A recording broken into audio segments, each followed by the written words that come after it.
Well, here we are at Supanova 2023. It's Scooby-Doo, and I love all the geekish fans. Scooby-Doo-Doo!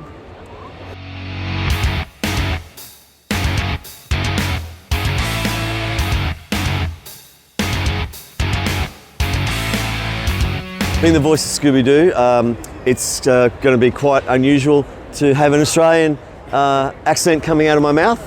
You'd expect to be a US performer, but I was actually born in Brisbane, and I lived for 33 years on the Gold Coast, and that was where they filmed Scooby-Doo 1, which is how I have an Australian accent. So yeah, lived here all my life, and yeah, I'm an Aussie.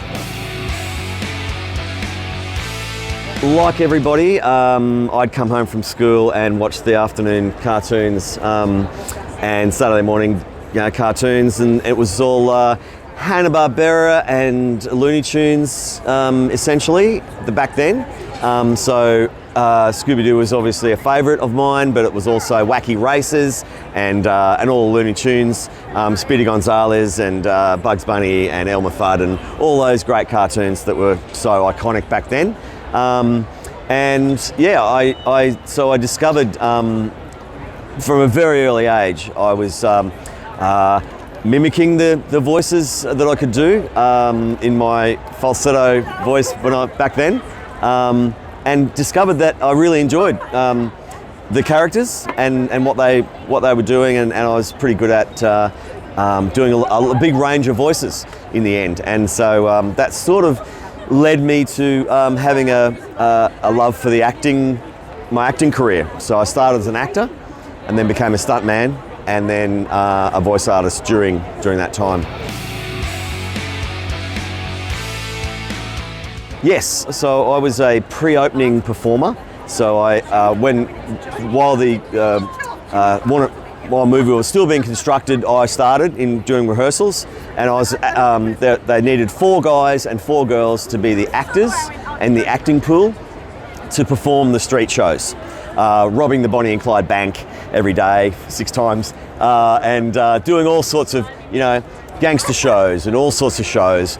And then we also did the acting roles in the Police Academy stunt show, and then so yeah, it was pre-opening.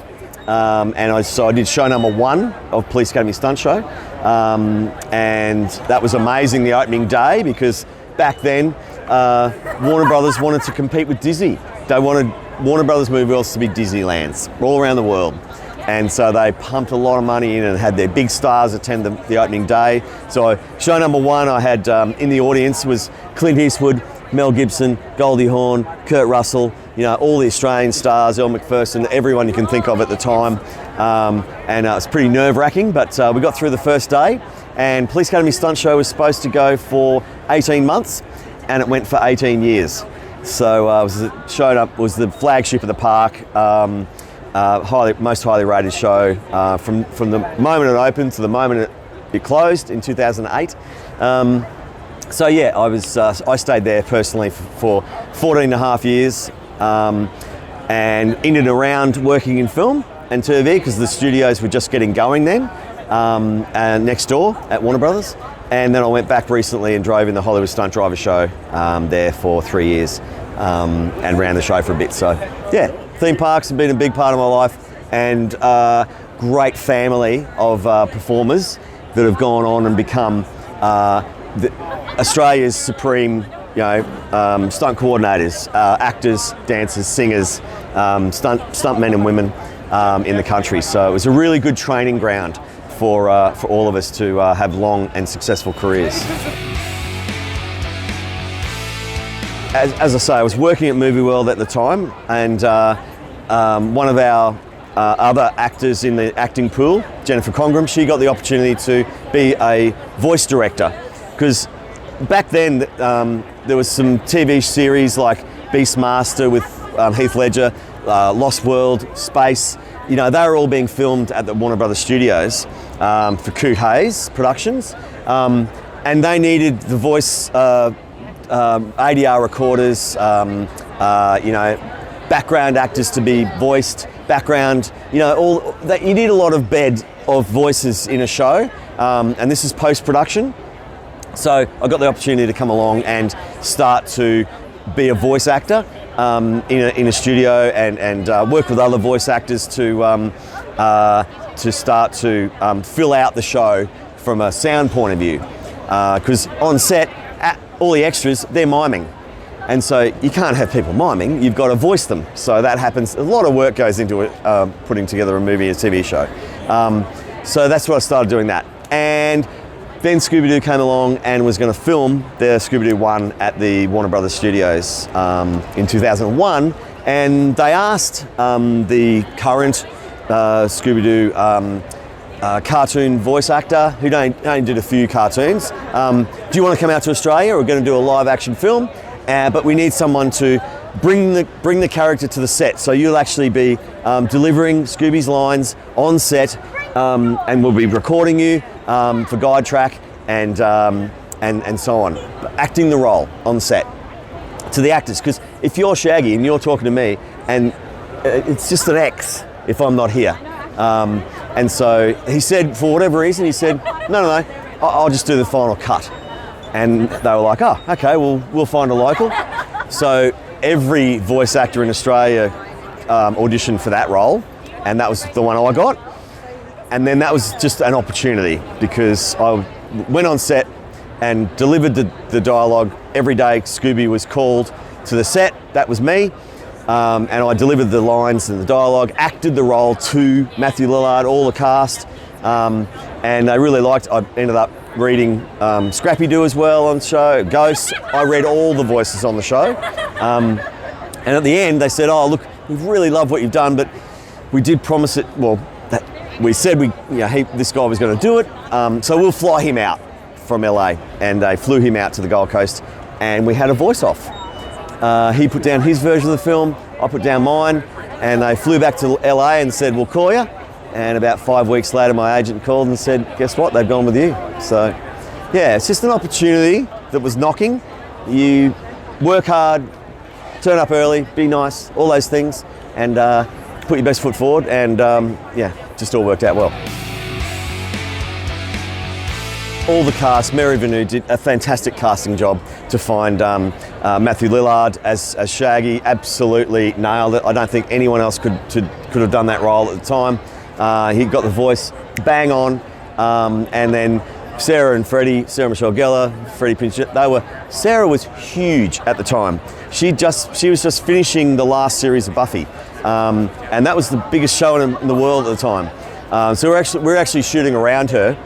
She'd fly in and we'd film for 2 weeks on Scooby-Doo, and then she'd fly back to the States and finish off what she was doing on Buffy and fly back out. And that happened for about 6 weeks, and then she wrapped on Buffy and came out to Australia for the rest, because we shot Scooby-Doo for 5 months on the Gold Coast in Brisbane, all around. But yeah, the whole cast, Linda Cardellini, Rowan Atkinson, legendary performer. So I had the opportunity to work with him. We were the only actors called for a whole day in the office scene, where he says, I want you to be a sacrifice. Rice. That day, that scene. And then, got to work with some amazing people. Isla Fisher, and she was Mary Jane. Look, great casting. And then go on to the second one, Alicia Silverstone, Seth Green, all these great performers at the time that were just fantastic. And the great thing was that we all stuck to, well, I'm really pleased that all the cast were available to go from Scooby-Doo 1 to 2, because sometimes with filming they're not available perhaps, and they don't want to do it, I don't know. But we did, the 5 of us went on to the second one, and we all sort of feel that the second movie is a better movie in a lot of ways. We did learn a lot on the first one, which you hope you should. So yeah, amazing to work with all these guys, and this is the gift that keeps on giving for me. No one knows who I am, and then I open my mouth and do Rags, Raggy, Rarunster, and smiles. That's what it's about for me, and that's why I love coming to Supanovas. Smiles on the fans' faces, amazing, as they're waiting to come and see me. So it's just it's a joyful thing to do. Look, it's a lot of these things are out of our control and what we think. Obviously, they're looking at the numbers. So, Scooby-Doo 1 premiered at Mann's Chinese Theatre on Sunset Boulevard, which I was at, which was incredible. We premiered at $56 million in the opening weekend, which is still a Warner Brothers record for a box office opening for June in their history. Yeah, it was a big one. It was a really big opening movie at the time. So we went on to make, I don't know, 500 million. I'm not sure exact figures, but it was massive. So before I flew back to Australia, I already knew that they'd already greenlit Scooby-Doo 2 with an option for Scooby 3. So we did Scooby-Doo 2. And Scooby-Doo 2, numbers-wise, did about half what Scooby 1 did. So it wasn't quite enough for them to go on to a third. It was a 3-year option, but they were doing other things too. A little movie called Harry Potter was in the works, and these were tentpole films for Warner Brothers. You know, they have certain 3 or 4 tentpole movies that are going to prop up the whole studio.